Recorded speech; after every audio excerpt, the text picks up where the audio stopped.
علم کا ایک کام اور ہوتا ہے کہ ایک تو یہ کہ وہ مرہم ہوتا ہے پرانے زخموں کے علاج کے لیے، اور چاہے زخم ہماری اپنی نفسیاتی مجبوری کی وجہ سے ہمیں لگا ہے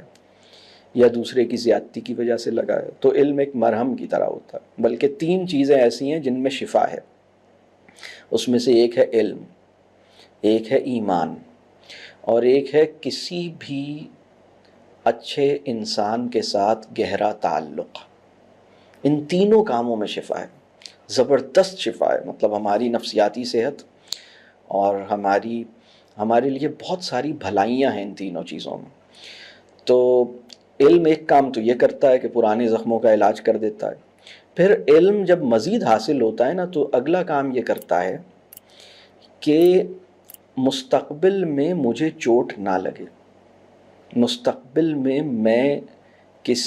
یعنی میں آسانی سے ہرٹ نہ ہو سکوں۔ اگر آپ اس سطح پر نہیں پہنچ سکے ہیں تو جان لیجئے علم کی بھی کمی ہے، اور ایمان کو بھی جس شکل میں ہونا چاہیے وہ نہیں نصیب ہو سکا ہے۔ یعنی میں یہ جملہ دہراتا ہوں، میں آسانی سے ہرٹ نہ ہو سکوں یا زخمی نہ ہو سکوں یا گھائل نہ ہو سکوں، اگر میں اس سطح پر نہیں پہنچ سکا ہوں تو اس بات کا میں اچھی طرح سمجھ لوں کہ علم کی بھی کمی ہے، اور ایمان کی بھی جو صورت مجھے درکار ہے، میں ابھی تک ایمان کی اس سطح اور اس صورت سے محروم ہوں جو مجھے آسانی سے گھائل ہونے سے بچائے رکھے۔ تو علم کا ایک فائدہ یہ ہوتا ہے، علم کا ایک فائدہ وہ ہوتا ہے کہ وہ پرانے زخموں کے لیے مرہم بن جاتا ہے، اور علم کا دوسرا فائدہ یہ ہوتا ہے کہ مستقبل میں آنے والے جو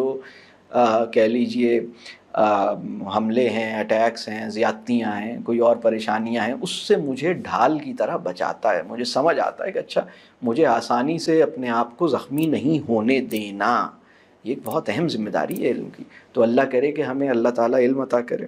اچھا ایک بات اور جو میں شروع میں ہی کر دوں کہ ERDC کی ساری محنت جو ہے نا چند بنیادی کہہ لیجئے کنوکشنز کے ساتھ جڑی ہوئی ہے۔